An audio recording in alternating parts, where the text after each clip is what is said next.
On the other hand, we live in a very violent time. We know that every day with reports of violence like we see in Minneapolis now. And it comes at a really awkward time for Kamala Harris, whose book is coming out in days, and a big book tour is planned. And now the security arrangements I'm sure she was counting on for that tour have just been taken away. And by the way, I've been trying to get an interview with her about her new book. So if she was... I don't think anybody's going to show up to that anyway. So there's really nothing to be prepared for. I mean, there could be like 6 people there.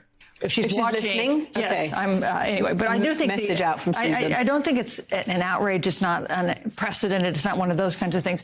It does create some complications, I think, for the former vice president. Eugene, why did President Biden She created enough complications for the American people and herself. feel that there was a need to Deal with the security for your little book tour.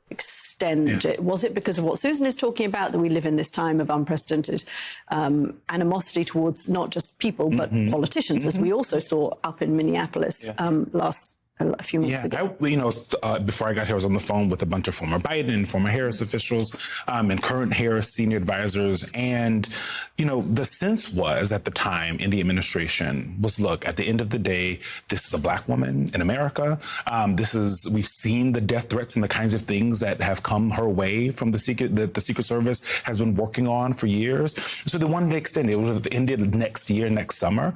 And I was talking to a few of the aides, and all of them said the same word to me, which is, this is predictable, right? Were they prepared for it, as Susan's saying, with her book tour coming up? No, because the Secret Service works for weeks on these things. The security apparatus is planned for a very... Are we supposed to feel sorry for Kamala Harris? Oh my God. Very long time. So they weren't prepared for it.